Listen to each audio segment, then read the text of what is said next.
Bienvenidos a este capítulo de Weather Theory o teoría del tiempo climático, que no es lo mismo que clima. Vamos a comenzar a recordar algunos aspectos de la estructura de la atmósfera, su composición del 78% de nitrógeno, el 21% de oxígeno y el 1% de gases raros. En la atmósfera estándar internacional, recordemos que la atmósfera es seca, mientras en la realidad puede llegar a tener apenas trazas de vapor de agua y hasta un 4% del mismo, en cuyo caso disminuyen los porcentajes relativos los otros componentes. A su vez, recordemos la estructura vertical de la atmósfera, en donde en la atmósfera estándar internacional a nivel del mar tenemos 15 grados con un gradiente de temperatura que disminuye 2 grados cada 1000 pies en que nos elevamos, hasta llegar a ese régimen a menos 56 grados y medio, lo cual define la tropopausa, que es la línea imaginaria que separa la troposfera, que es la capa inferior de la atmósfera, de la siguiente, que es la estratosfera. A los menos 56 grados y medio comienza una isoterma que mantiene esa temperatura hasta aproximadamente 20 kilómetros sobre la superficie terrestre, después de lo cual comienza un incremento significativo de la temperatura hasta definir la estratopausa, cuando ese incremento de la temperatura llega aproximadamente a menos 5, menos 10 grados. A partir de allí, en la mesósfera hay una significativa disminución nuevamente de la temperatura, que llega prácticamente a cerca de los 100 grados negativos en la mesopausa, que es la línea imaginaria que separa ahora la mesósfera de la termósfera, llamada así la próxima capa porque hay un dramático incremento de la temperatura en la termósfera hasta llegar aproximadamente a los 140 kilómetros verticales desde la superficie terrestre, en donde comienza la última capa de la atmósfera, que no está graficada aquí y que se llama exósfera, después de la cual ya comienza el espacio aéreo totalmente libre, el espacio exterior.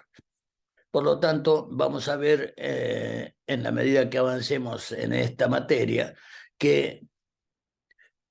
este gradiente de temperatura estándar de disminución desde los 15 grados, 2 grados cada 1000 pies, hasta la tropopausa, en donde alcanza menos 56 y medio y comienza la isoterma, en este espacio aéreo, la tropósfera, entre la tropopausa y la superficie terrestre, es en donde van a tener lugar más del 90% de todos los fenómenos meteorológicos que se den en la atmósfera. Por lo tanto, es en esa capa, en la tropósfera, donde los aviadores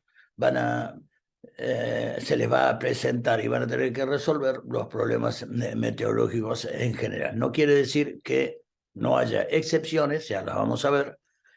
en donde existen fenómenos meteorológicos, y algunos altamente significativos, por encima de la tropopausa. Una de las primeras cuestiones que tiene muchísimo que ver con todos los fenómenos atmosféricos que se traducen en cuestiones meteorológicas de especial significación para el aviador son los relacionados con la transferencia de calor en la atmósfera. En general, desde el punto de vista de la física convencional y genéricamente, no relacionado solamente con el aire, cualquier transferencia de calor puede efectuarse por medio de tres maneras, por medio de la convección, de la conducción y de la radiación. La conducción tiene que ver con el contacto molecular, con la conducción del calor por medio de transferencia directa de una molécula que se calienta con otra, como en el caso de una sartén que está caliente, que transfiere su temperatura y su calor a través de todas las moléculas de un material altamente conductor, como es un material ferroso o de alta densidad, y si en Cuyomango no tuviéramos una protección, no podríamos tomarla, porque ese calor se transmite de esa manera, por conducción. Por convección se transmite el calor debido a corrientes ascendentes de aire, porque el aire caliente es más liviano, menos denso, por lo tanto, en la medida que yo dentro de algún recipiente caliento algún fluido, en este caso agua o algún líquido, comienzan en las partes más bajas que tienen en contacto con la fuente de calor a incrementar su temperatura. Eso hace que aumente, disminuya la cantidad de moléculas por unidad de volumen. Cada célula de materia se expande, al expandirse se eleva y genera una corriente vertical que se llama conducción, que lleva ese aire caliente hacia niveles superiores de donde fue adquirido. Y por último, la radiación, que puede ser radiación de cualquier tipo de onda electromagnética, o de la radiación que emite, en este caso, las hornallas con fuego, que transmiten por radiación de onda, de distintos tipos de onda corta, onda larga, y en el caso del Sol, aparte de transmitir en onda corta, o sea, de muy alta frecuencia, sus radiaciones lo hace por radiación cósmica, que es de partículas molecular. Por lo tanto, cualquier tipo de radiación, lógicamente, transmite calor de un medio a otro o de un lado al otro del mismo medio. Esto tiene que ver con uno de los principios básicos y fundamentales de cualquier cuestión climatológica y meteorológica relacionada con el tiempo o el weather. Y es que es el Sol, por medio de todo tipo y frecuencia de radiaciones solares que emite y que la Tierra las recibe, que constituye el gran motor que es el responsable de la enorme mayoría de todos los fenómenos meteorológicos. Si no estuviera la fuerte y trascendente radiación solar, la mayoría de los fenómenos meteorológicos que conocemos y de los que tenemos que estudiar para estar familiarizados con ellos, no existirían. Por lo tanto, es muy importante que tengamos siempre presente que tanto en el origen de las altas y bajas presiones, como en este caso, cuando el Sol calienta con sus rayos una determinada superficie terrestre que la termina resultando más cálida que superficies frescas adyacentes, eso genera que ese cambio de temperatura en la superficie, al calentarse, sea, como dijimos en el caso de los fluidos también, menos denso el aire en las proximidades de esa tierra ya más relativamente tibia que otras adyacentes. Eso hace que las moléculas de aire suban por convección. Al calentarse la superficie terrestre, el aire tibio es más liviano, por lo tanto asciende, Y al dejar ese volumen de aire, lo ocupa aire fresco o relativamente más frío que que proviene de regiones adyacentes, que por ser más frío es más denso. Al ser más denso, ese aire tiene mayor presión, mayor valor de presión atmosférica. Eso hace que se generen en el planeta los centros de baja y alta presión respectivamente, que en lo sucesivo los van a ver expresados en rojo las bajas con la letra L por low pressure, baja presión, y en azul alta presión está identificada siempre con una H por high pressure. Esto que parece tan simple, van a ver que es el primer disparador, el primero de los componentes que va a tener influencia en el origen del viento. Este movimiento horizontal desde las altas presiones hacia las presiones relativamente bajas respecto a ese valor, y que por naturaleza, desde el punto de vista físico, toda alta presión va a tener la tendencia natural a desplazarse hacia una baja presión.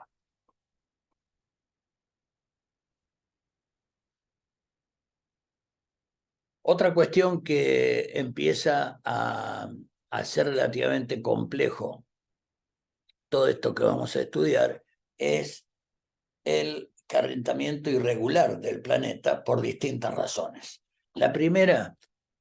razón por la cual el planeta es calentado por el Sol en forma irregular es por la forma esferoide que tiene nuestro planeta,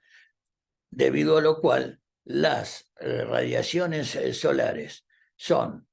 perpendiculares al ecuador y tangenciales en los polos, con lo cual la misma cantidad de energía aplicada a una superficie relativamente pequeña respecto a la gran superficie que es afectada por la misma radiación solar en cercanía de los polos, hace que se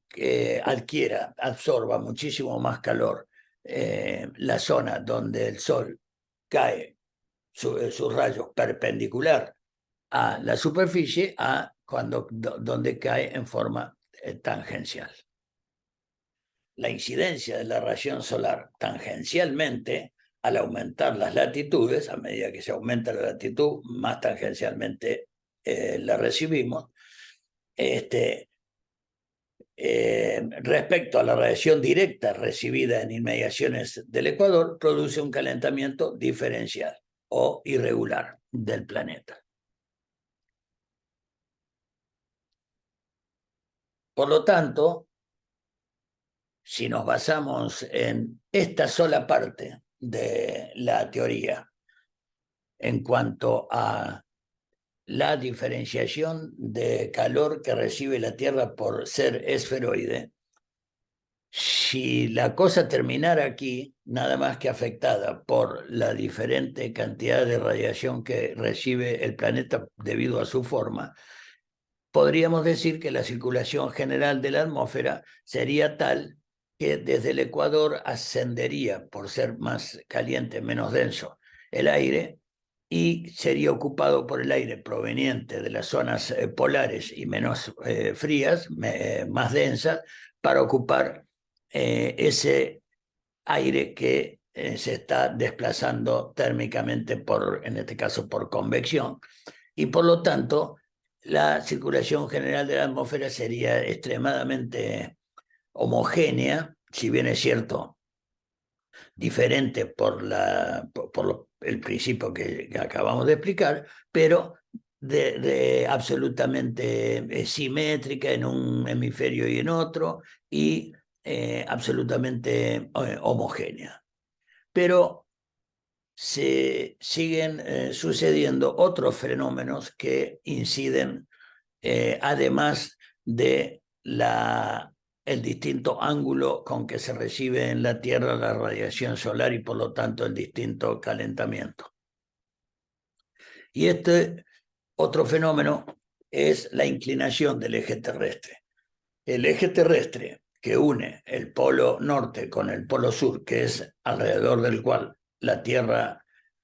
realiza uno de sus movimientos en el espacio, que es el de rotación sobre su eje, ese eje está inclinado 23 grados y medio respecto a el plano de la eclíptica, que es el plano perpendicular al eje del cual está medida esta inclinación, a 90 grados de este eje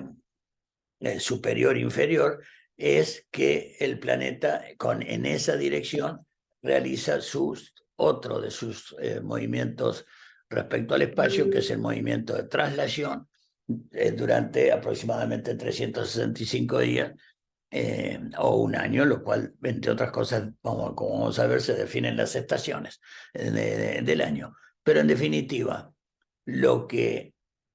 en la cantidad de cosas que incide esta inclinación de 23 grados y medio del eje de la Tierra respecto al plano de su eclíptica, es que ahora ya los rayos verticales que provienen del Sol de manera perpendicular a un observador en la Tierra ya no caen sobre el ecuador debido a esta inclinación, sino que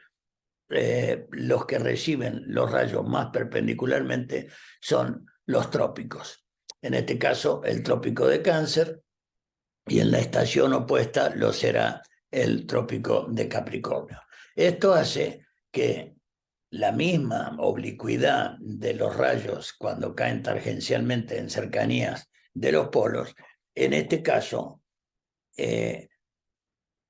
irradie muchísimo más durante las estaciones de verano, en este caso al polo norte, que al polo sur, en donde no solamente el polo en sí mismo, gran parte del hemisferio sur, como en este caso nuestra Patagonia, a la misma hora del día, en donde el resto del planeta está fuertemente irradiado por el sol, ya no recibe iluminación debido a la inclinación de la que hablamos. Por lo tanto, es otro de los elementos que produce las distintas estaciones del año, porque estando el Sol en torno al movimiento de la Tierra, que en este caso está graficado, que hace su movimiento de traslación a través del año en el sentido antihorario, en junio en el hemisferio norte, en junio en el hemisferio norte, el Sol, debido a esa inclinación, va a dar de lleno a todo el hemisferio norte y va a iluminar relativamente poco el hemisferio sur a medida que se acercan las latitudes hacia las polares. En las estaciones moderadas de otoño y primavera, no es casual que los días, la longitud de los días, de la luminosidad solar durante los días sea idéntica, y que sea días mucho más largos y noches más cortas en los veranos. ¿Por qué? Porque cuando llegue el verano en el hemisferio opuesto, en este caso en diciembre, en el hemisferio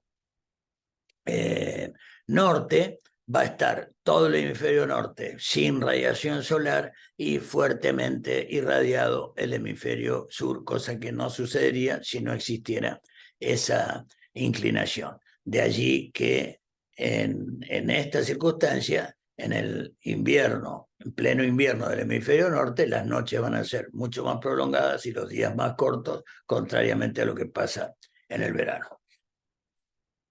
Solamente la inclinación de 23 grados y medio del eje de la Tierra es lo que causa estas cuestiones. Por lo tanto, esas cuestiones siguen contribuyendo a un calentamiento irregular, diferencial de la Tierra, aún recibiendo el planeta la misma radiación solar. Otra de las cuestiones por las cuales el calentamiento de la Tierra es diferente es su composición respecto a las masas de aire y de tierra que la componen. El planeta Tierra está compuesto por algo más del 70% de agua y algo menos del 30% de superficies sólidas, de tierra, superficies terrestres. Por lo tanto, debido a la distinta actividad molecular de las diferentes materias, la roca y la tierra respecto al agua, hace que la misma radiación solar afecte en forma totalmente diferente las distintas superficies de la Tierra. Y además, las distintas distribución de esas superficies de agua y de tierra a lo largo del planeta. Por otro lado, una cuestión que tiene muchísimo que ver en muchos aspectos, entre ellos en la dirección del viento, es lo que se llama fuerza Coriolis, que produce un efecto del mismo nombre, efecto Coriolis. Y consiste en que si imaginamos una bandeja giradiscos o cualquier superficie girando en el sentido antihorario en este caso, y tiráramos con un marcador o una tiza una línea recta, incluyendo si queremos con la ayuda de una regla, pero una línea recta desde el centro hacia un punto definido en la periferia de ese disco rotor, vamos a observar, como es de imaginar, que mientras yo hago esa línea, trazo esa recta, este disco va a girar, por lo tanto, en el disco va a quedar descrita una curva, en este caso hacia la derecha. Bien, este es el caso de la componente hacia la derecha que tiene todo objeto que se mueva en el hemisferio norte. Y en el hemisferio sur, en términos relativos, girar la Tierra, si uno, respecto a un observador en el hemisferio sur, va a girar hacia el otro lado. Por lo tanto, ese desvío representado por el efecto de Coriolis en el hemisferio sur va a ser a la izquierda. Si lo vemos desde este ejemplo, vamos a ver gráficamente que algo disparado que afecta desde una bala de un cañón imaginario, de hecho la artillería corrige por efecto Coriolis esta cuestión, porque cuando se trata de largas distancias recorridas en el espacio o en la superficie, el desplazamiento rectilíneo de cualquier objeto termina describiendo, depende en qué hemisferio se encuentre, en este caso en el hemisferio norte, una curva a la derecha. O sea, cualquier recta tiene una componente hacia la derecha en el hemisferio norte y hacia la izquierda en el hemisferio sur. Representando ahora el hemisferio sur, si nosotros viéramos este plato siendo el polo norte, el punto rojo, nosotros desde el espacio, desde un satélite, mirando el polo norte y generamos un movimiento rectilíneo, como la Tierra va a estar moviéndose en sentido horario ahora, va a representar una fuerza hacia la izquierda, que es la Coriolis, y una fuerza centrífuga producida en todo movimiento o aceleración curva. Eso hace que, como síntesis, podamos decir que debido al efecto Coriolis, por la fuerza Coriolis, en el polo norte, cualquier desplazamiento rectilíneo representado por las curvas, por las líneas punteadas, termina teniendo, no importa la dirección que tenga, mientras esté en el hemisferio norte, va a tener un desplazamiento, una componente hacia la derecha, un desvío hacia la derecha. Es el valor de ese desvío que en el hemisferio sur va a ser a la izquierda, va a ser 0, absolutamente neutro en el ecuador y máximo en los polos por este efecto que estamos viendo. Por lo tanto, podemos afirmar que la fuerza Coriolis es directamente proporcional al incremento de latitud. En el ecuador, que es la latitud 0, y en el polo, que es en los polos, que es la latitud norte o sur 90 grados, cuanto mayor sea la latitud, mayor va a ser la magnitud del efecto Coriolis. Por lo tanto, repasando esto, si ahora sí, ya no imaginariamente, estamos viendo la Tierra desde el espacio en su polo sur y lo representamos con este punto rojo, la rotación de la Tierra respecto al Sol, todos los días el Sol sale por el este, porque la Tierra rota viéndola desde el espacio al hemisferio sur en el sentido horario, en el sentido de las agujas del reloj. Estamos acá, nosotros cuando lleguemos acá vamos a tener el amanecer, a ver el sol, debido a la rotación del eje de la Tierra. Esto va a generar que cualquier movimiento rectilíneo tenga en el hemisferio sur una componente hacia la izquierda, representada por la fuerza Coriolis, que termine definiendo una curva a una trayectoria inicialmente recta. Y algo muy parecido a la trayectoria recta va a terminar siendo así la fuerza centrífuga. Cuando esta curva adquiera velocidad, la fuerza centrífuga va a tener una tendencia a desplazarse hacia afuera en el sentido inicial de la fuerza. Por lo tanto, es el momento de afirmar que también el efecto Coriolis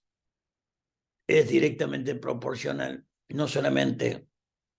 a la latitud, sino a la magnitud del viento. Con vientos relativamente moderados, la fuerza de Coriolis en el hemisferio norte, que va a ser hacia la derecha el desvío, va a ser relativamente moderada. Cuando ese viento se incrementa, en la misma proporción se incrementa el valor de la fuerza Coriolis si no se cambia la latitud. Por lo tanto, esto se puede ver simplificado en el sentido de que si la Tierra gira en este sentido, como acabamos de ver, en el hemisferio norte, todos los movimientos van a tener una componente de viraje, de desvío hacia la derecha y en el sur hacia la izquierda, independientemente de la dirección en donde se ejerza la fuerza inicial, siempre va a tener un desvío a la izquierda en el hemisferio sur y a la derecha en el hemisferio norte. Razón por la cual aquel diagrama del principio de circulación de la atmósfera teórico que vimos cuando la única componente o variable que teníamos que nos influenciaba es la radiación solar, evidentemente ya adquiere una complejidad diferente debido a la suma y combinación de todos estos factores que hacen que ese calentamiento que recibe la Tierra sea irregular por varias razones y además esté el efecto de la fuerza de Coriolis, debido a lo cual, como resultado, la circulación general de la atmósfera real termina siendo determinada por aire caliente que sube en las regiones ecuatoriales y cuando se enfría desciende, definiendo un tipo de células o celdas que se llaman Hadley, por quien las descubrió. Una vez que desciende, otra vez hay aire caliente que asciende, pero en sentido inverso, y con el mismo fenómeno como se enfría desciende en las latitudes medias, que se llama célula de Ferrel, y lo mismo pasa en las células polares con circulación de aire mucho más bajo debido a las bajas temperaturas que hay en los polos. Esto se reproduce simétricamente en el hemisferio sur, al sur del Ecuador, la misma distribución y tipo de circulación, pero en sentido contrario, lo cual termina definiendo, por ejemplo, que en superficie predominan en cercanías del Ecuador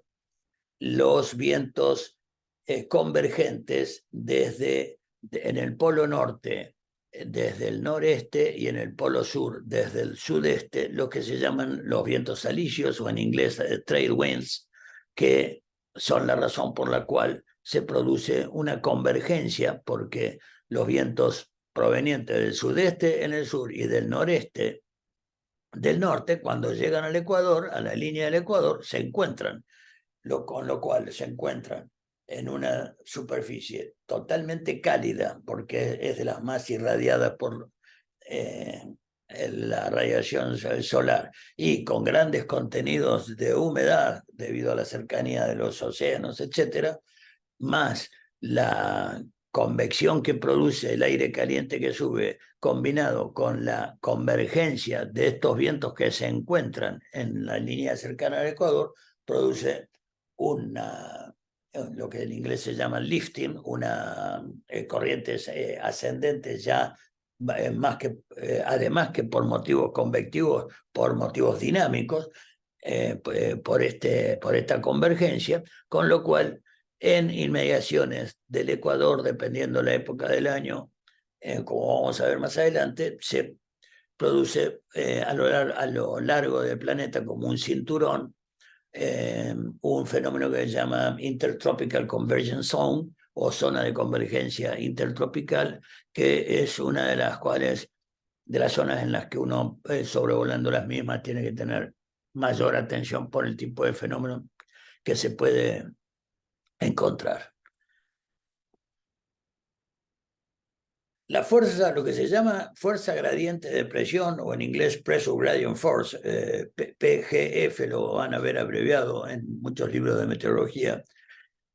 o en castellano viento gradiente o viento bárico, representa la natural tendencia al desplazamiento del aire desde la zona de alta presión,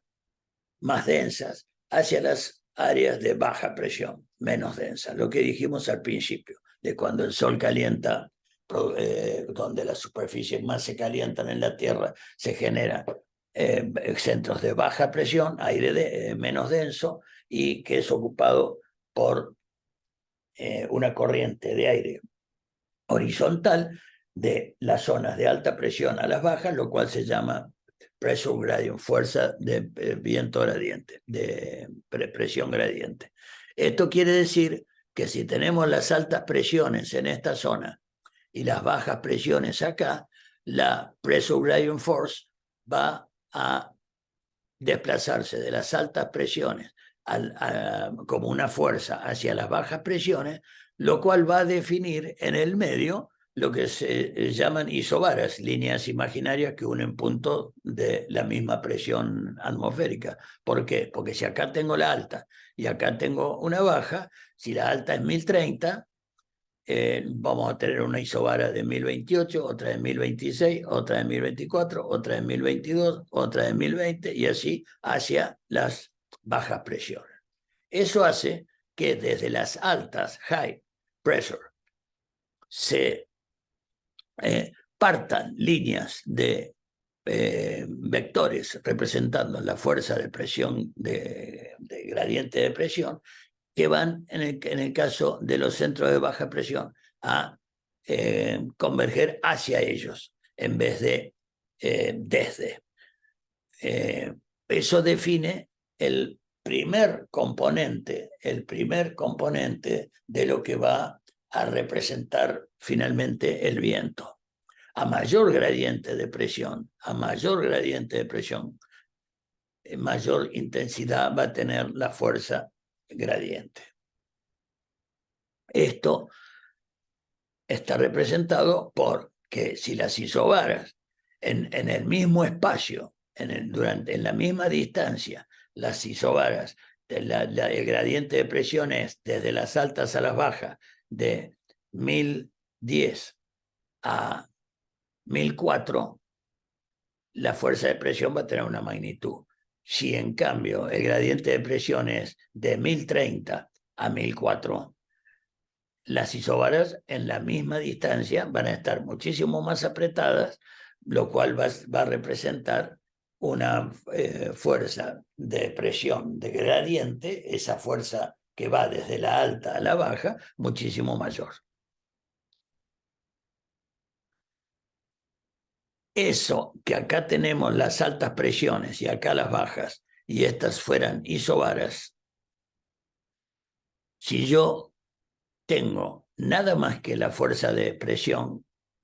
gradiente o viento bárico, como dijimos, sería, como vimos recién, absolutamente transversal, la dirección transversal a la isobara, porque va de las altas a las bajas.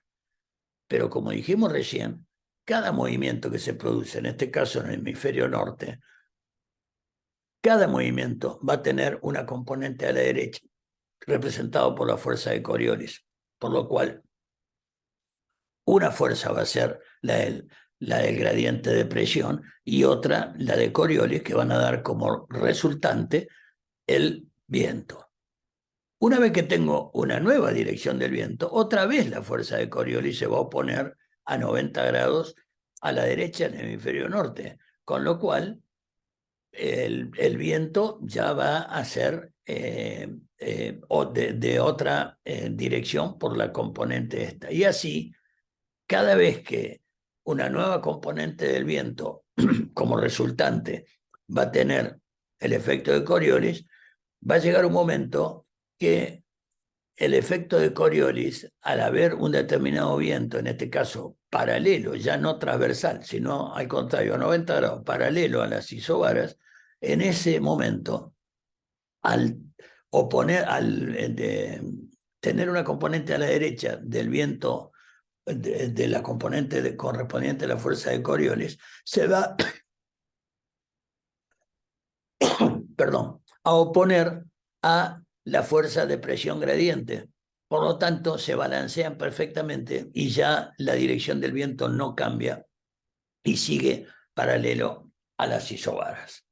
Este fenómeno de la influencia de la fuerza de Coriolis y su correspondiente efecto sobre el viento de presión gradiente es lo que da como resultado el viento que, en vez de estar como originalmente transversal a las isobaras por desplazarse de las altas a las bajas, termina siendo paralelo a la misma y se denomina viento geostrófico en castellano.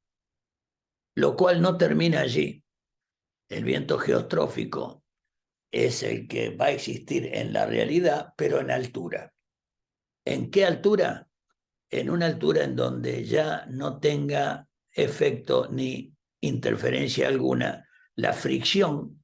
que causa la superficie terrestre y sus obstáculos, terrenos montañosos, valles, edificios, árboles, etcétera, que generan en las capas inferiores de la atmósfera, o sea, cercanas a la superficie, y hasta aproximadamente 4.500 pies de promedio en el planeta, esa se denomina capa de fricción porque es una capa dentro de la cual se desacelera el viento geostrófico y al desacelerarse disminuye la fuerza de Coriolis. Porque recordemos que la fuerza de Coriolis es mayor cuando es directamente proporcional a la velocidad del viento. Respecto a la capa de fricción que ejerce la Tierra, a mayor rugosidad del terreno terrestre, mayor va a ser esa fuerza de fricción, o sea, mayor va a detener al viento. En una superficie suave o moderada, como los mares o playas, a una determinada cantidad de viento, la magnitud del viento es la misma, pero la fuerza de fricción que ejerce esa superficie tan suave es muy moderada. En cambio, al mismo magnitud de viento con un terreno muy rugoso, la fuerza de fricción se va a incrementar. Y a mayor intensidad del viento, mayor es la fuerza de fricción. A un viento determinado, una fricción determinada, pero ahora sin variar para nada la superficie terrestre, supongamos que es todo sobre el mar o todo sobre la montaña, lo único que cambiamos ahora, acá mantuvimos constante la dirección y la intensidad del viento, pero lo que cambiamos es la rugosidad del terreno. Acá mantenemos uniforme en la rugosidad, no le cambiamos la rugosidad del terreno, pero lo que hacemos es aumentar significativamente la magnitud, la velocidad del viento. A menor viento, menor fricción. Cuando el viento aumenta, en forma igualmente proporcional, aumenta la fuerza de fricción. Esto hace que este viento, que habíamos dicho que es el viento geostrófico, donde la fuerza de gradiente de presión de las altas a las bajas se equipara con la fuerza de Coriolis y por lo tanto da como resultante un viento paralelo a las isobaras,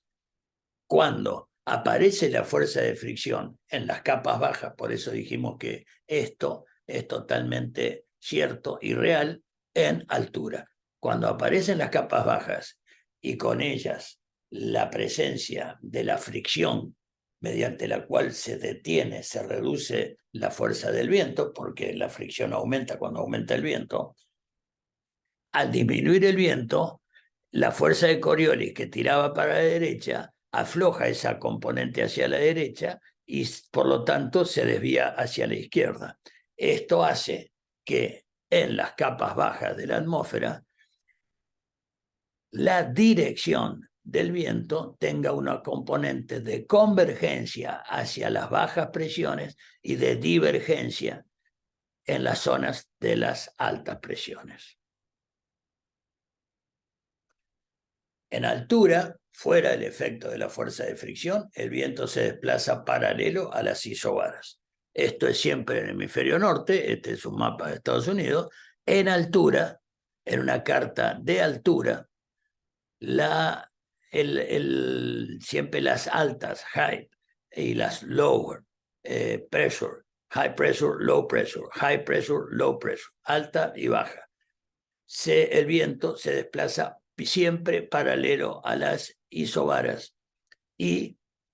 en sentido, en el hemisferio norte, en sentido horario en las bajas y antihorario, en las altas y antihorario en las bajas. Cosa que el sentido de circulación cambia 180 grados en el hemisferio sur. Ahora, en superficie, la dirección del viento es convergente en las bajas y divergente en las altas presiones porque al haber fuerza de fricción disminuye la fuerza de Coriolis, entonces se produce una divergencia en las altas presiones, ya no paralelo, sino que hacia afuera, y en las proximidades de los centros de baja, la dirección de los vientos es convergente hacia la baja. Por lo tanto, ya no corre paralelo a las isobaras. En un mapa de superficie, de vuelta, esto que en altura estaba la dirección del viento bien paralelo siempre a las isobaras, es divergente en las altas presiones y convergente en las bajas presiones. En el hemisferio sur lo que cambia es el sentido de rotación, pero siempre es divergente en las altas y convergente en las bajas presiones. Esa inclinación de convergencia o de divergencia, ya vamos a ver que depende de la capa de fricción, la cantidad de grados que esa diferencia angular del viento respecto a ser paralelo a las isobaras o no. Y otro dato muy importante es que debido al gradiente de presión que vimos como primera medida, los espacios entre las isobaras, que en este caso es relativamente pequeño, acá más pequeño aún y acá enorme, lo que define es la intensidad del viento. Cuanto más apretadas están, como vimos en una de las primeras imágenes al hablar de la fuerza gradiente de presión, si en la misma distancia tengo grandes cambios de presión, las isobaras van a estar muy cercanas entre ellas. Si en la misma distancia tengo muy poca diferencia de presión, el espacio entre las isobaras va a ser enorme. El ángulo de divergencia y convergencia de las bajas y las altas, debido a la fuerza de fricción, puede variar entre los 10 grados sobre la superficie de los océanos y puede variar hasta 45 grados de convergencia o de divergencia en las bajas y altas respectivamente, en una superficie, sobre una superficie muy rugosa. Esto lleva a que haya una distribución de la circulación general de la atmósfera más o menos estándar en el mundo, dependiendo de la época del año, por lo tanto de la temperatura, por lo tanto de la radiación solar. Siempre el responsable es el sol. En el caso de enero, esta es la distribución de centros de baja y alta presión, respectivamente. Fíjense que los centros de alta presión en el hemisferio norte, high pressure, circulan hacia la derecha y en el hemisferio sur hacia la izquierda. En el hemisferio sur, las altas, que se denominan anticiclón, la manera de acordarse es que alta A, anticiclón A, antihorario A. En el hemisferio sur, alta, anticiclón, antihorario. Los ciclones son los centros de baja que en el hemisferio norte circulan en forma antihoraria, y en el hemisferio sur los centros de baja presión circulan en sentido horario. Si la línea recta negra es el ecuador, la línea punteada roja es lo que denominamos zona de convergencia intertropical, Intertropical Convergence Zone, que es aquella en donde se juntan en inmediaciones del ecuador los vientos predominantes del noreste en el hemisferio norte y del sudeste convergentes en el hemisferio sur. Entonces, en esta zona del planeta, que hay mucho agua disponible para evaporar, mucha tierra caliente en inmediaciones del ecuador y la zona intertropical donde el calentamiento solar es muy fuerte, imagínense que con esta convergencia más la convección se genera un tipo de nubosidad que en el caso de el hemisferio, de la estación opuesta en julio, se desplaza la línea de convergencia, de la zona de convergencia intertropical un poquitito más al norte, porque es donde imperan temperaturas más elevadas en ese mes. El tema es que no es solamente la nubosidad que produce, sino las consecuencias de nubosidad convectiva muy importante, lo suficiente como que en cualquier imagen global del planeta ustedes van a ver casi siempre este cinturón de nubosidad, que son nubes en general de desarrollo vertical, nubes convectivas, nubes de tormenta, que envuelven el planeta como un cinturón en esa zona ecuatorial y al norte del Ecuador en las estaciones de julio. Otro aspecto muy importante en la meteorología es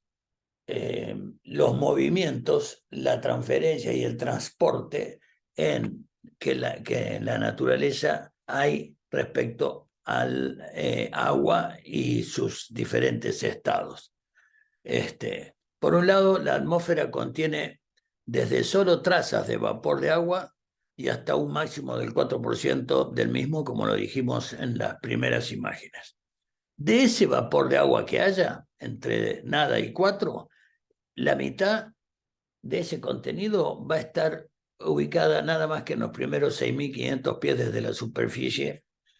por lo tanto, en las capas bien bajas de la atmósfera. Es muy difícil ver grandes cantidades de vapor de agua en capas superiores de la atmósfera. Y solo una fracción, por lo tanto, una fracción mínima de vapor de agua se va a hallar eventualmente a la altura de la tropopausa. Y lo que tenemos respecto a lo que se llama el ciclo hidrológico del agua es el transporte del agua de una manera u otra a través de los diferentes elementos que interactúan en la naturaleza con el agua y el vapor de agua. El ciclo hidrológico está compuesto como mínimo de condensación, como transición del agua desde su estado gaseoso al líquido,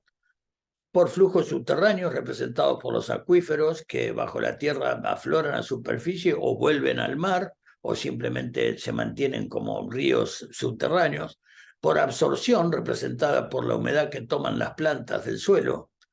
por saturación, que representa la máxima cantidad de agua que una parcela de aire puede contener a determinada presión y temperatura, por transportación, el movimiento horizontal del agua en cualquiera de sus estados, por transpiración, representado, por ejemplo, en el caso de las plantas, con que el 99% de la humedad de las plantas se transfiere a la atmósfera, no la toma la planta para su alimentación.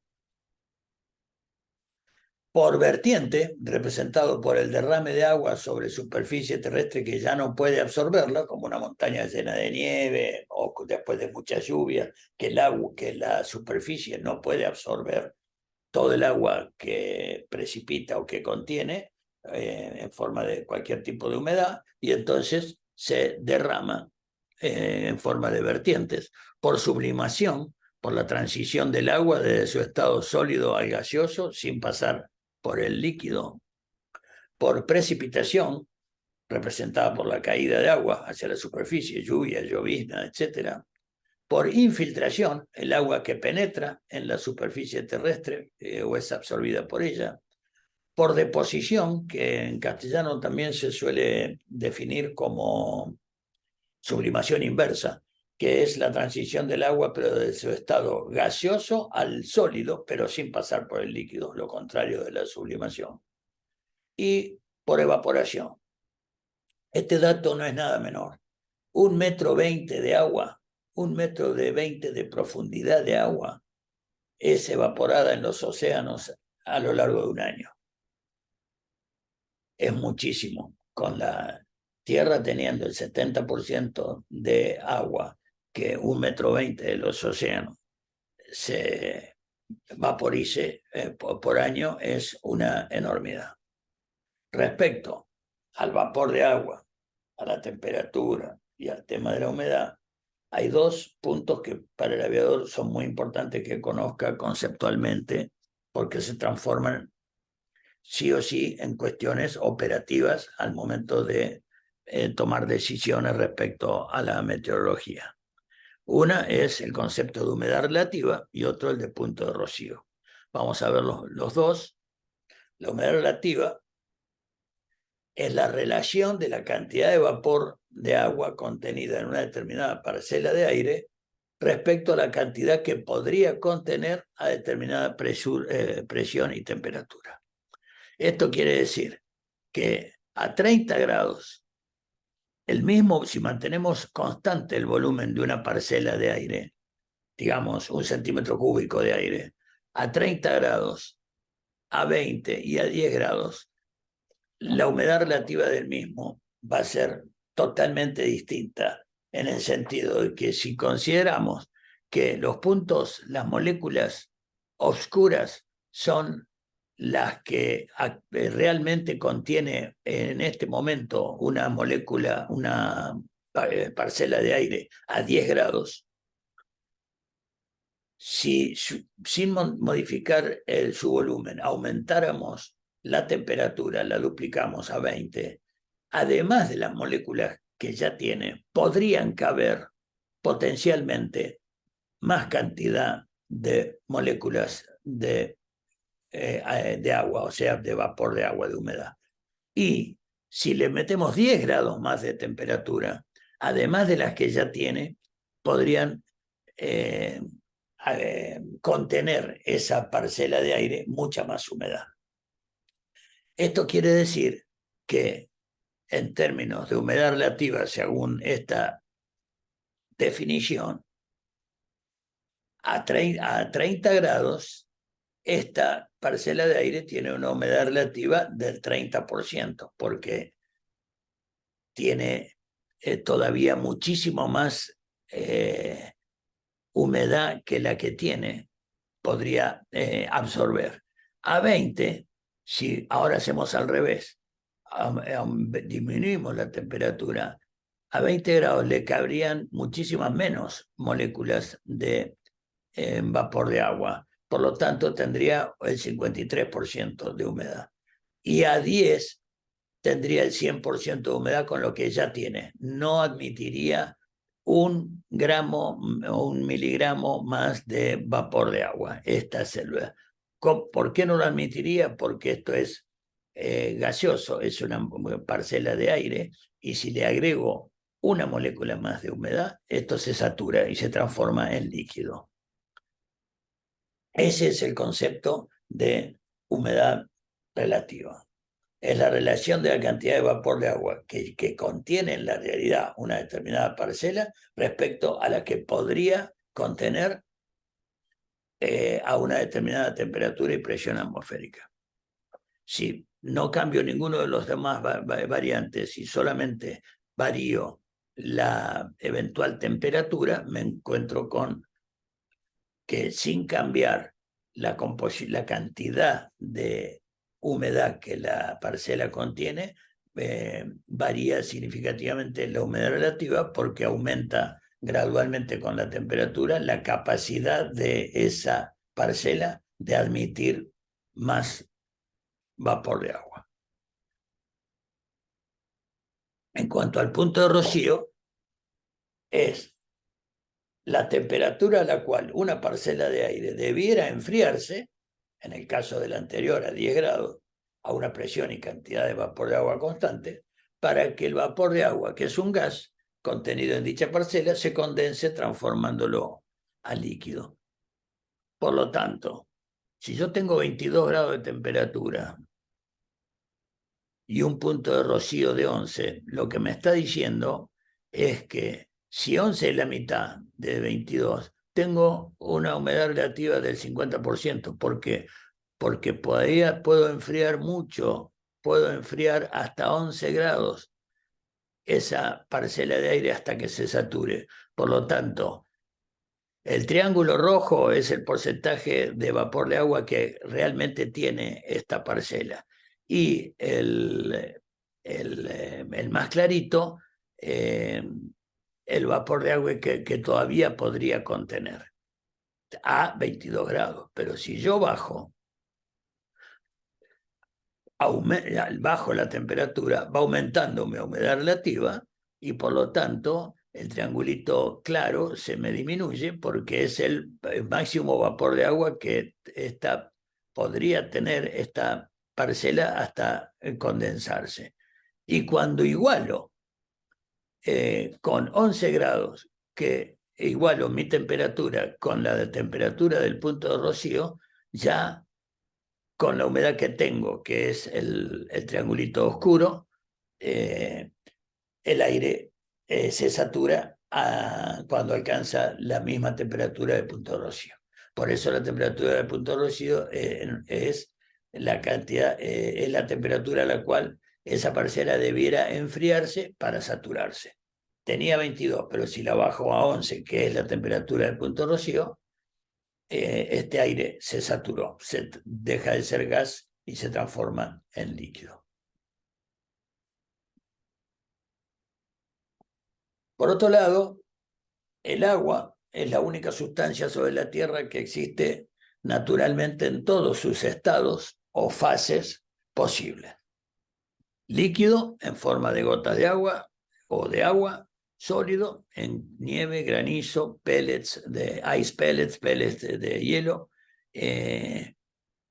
y gaseoso, vapor de agua.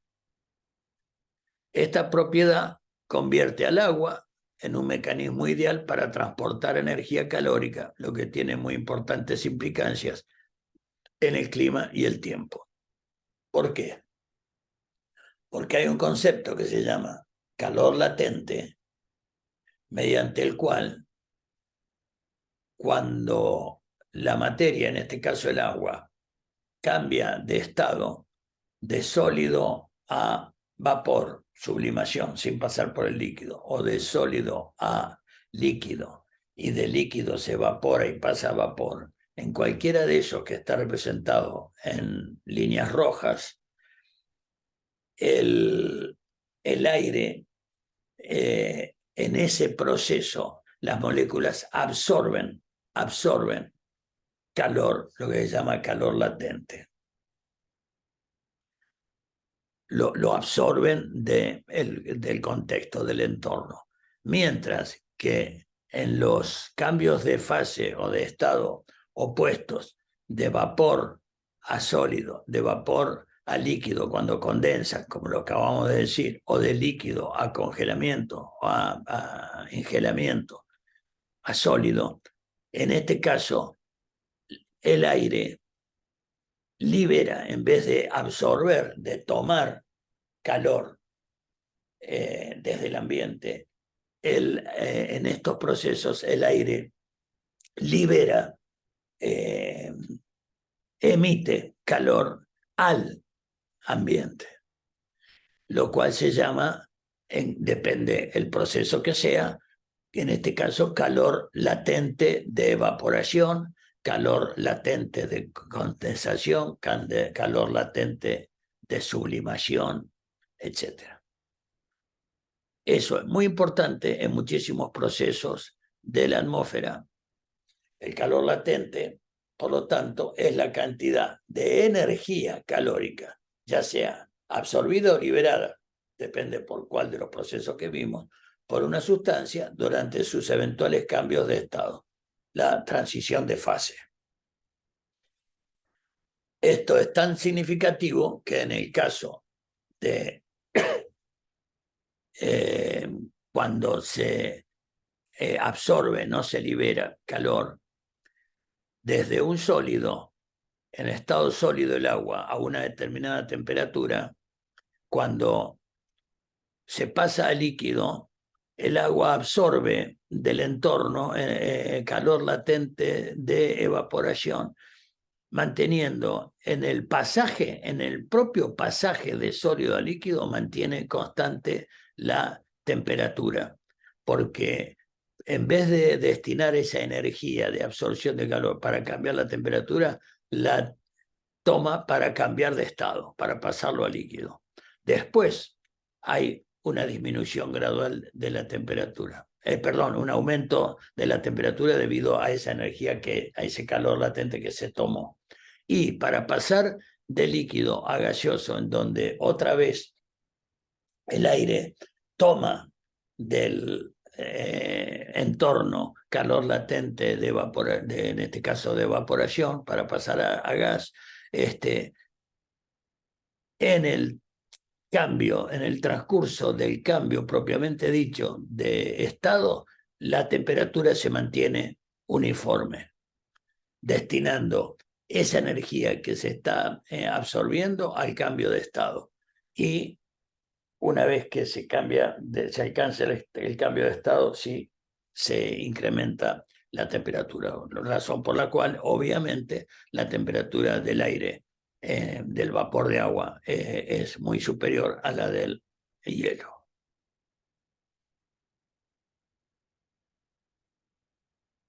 Este proceso de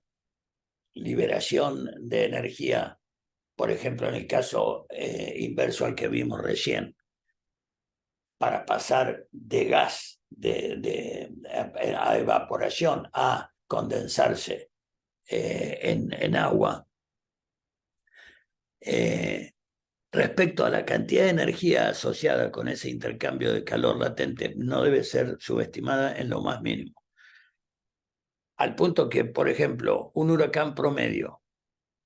cuando el vapor de agua se condensa formando nubes y precipitaciones, libera por día una energía equivalente a 40 veces el consumo mundial de energía en ese periodo. Un huracán promedio, ni siquiera de categoría 5 o de los más bravos. Por lo tanto, cualquier proceso similar en la atmósfera que implique lo que en la atmósfera pasa todos los días, procesos de evaporación del agua que se transforma en vapor y el vapor se lo transforma cuando se enfría en condensación y en condensación se transforma en agua o en lluvia y después la lluvia cuando en determinados procesos se enfría más aún en forma granizo. Se imaginan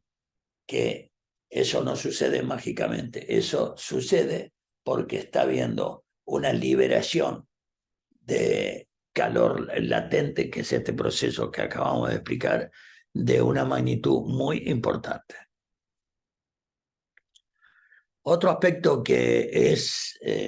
muy importante que se tenga conciencia y un conocimiento básico es el balance energético del planeta, que es el que existe entre la energía solar que ingresa a nuestra atmósfera y toca nuestra superficie terrestre y la radiación terrestre emitida al espacio por la Tierra como consecuencia de haber recibido ese calor.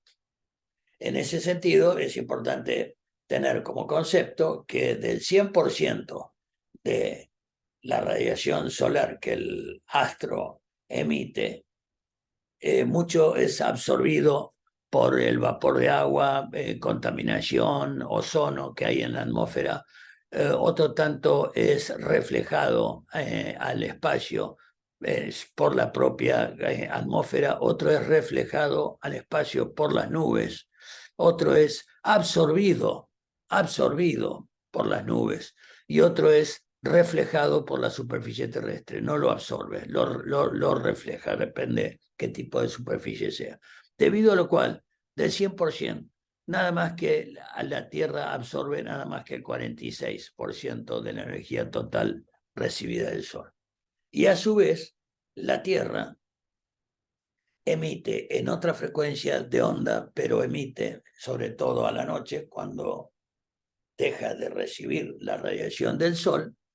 esa energía que ha recibido la emite en forma de radiación de onda larga o baja frecuencia por la absorción de las nubes y vapor de agua en la atmósfera. Lo hace por la transferencia de calor latente, que es lo que acabamos de explicar, y por convección, por emisión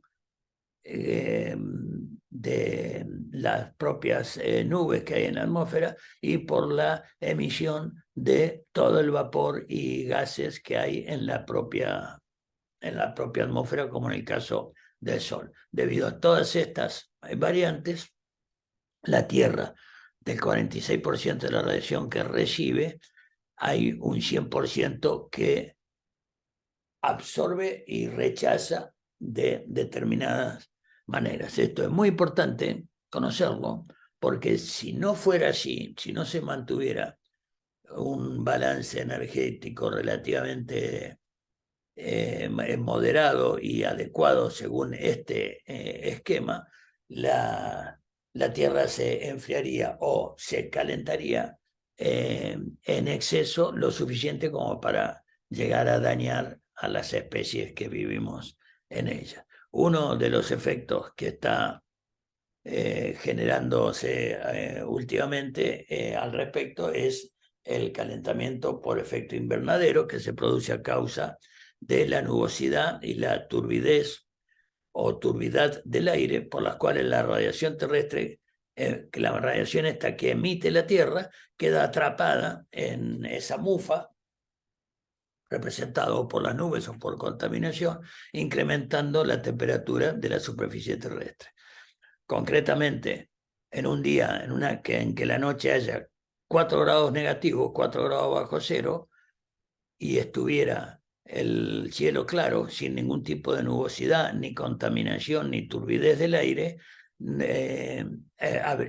atmósfera se mantendrían en esos 4 grados. Por el contrario, si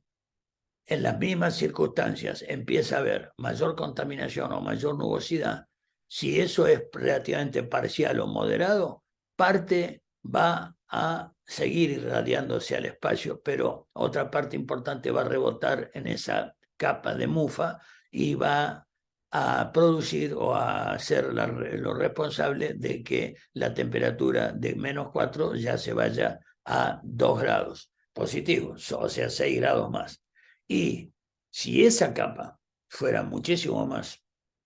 importante, densa, ya sea de nubes o de determinado tipo de contaminación atmosférica, ya los rayos irradiados por la Tierra durante la noche no permitirían ir al espacio, y eso que la Tierra irradia regresaría al planeta, aumentando aún más la temperatura. En este caso, se iría a 13 grados, perdón, 7 y 4, a 11 grados de diferencia, que si no hubiera ese efecto. Bueno, hasta acá desarrollamos esta primera parte, este primer módulo de teoría del tiempo. Por favor, no dejen de recordar o de tener presente mis datos de contacto, los de ProFlight, para asistirlos en cualquier cuestión que consideren necesaria respecto al tema desarrollado. Muchísimas gracias.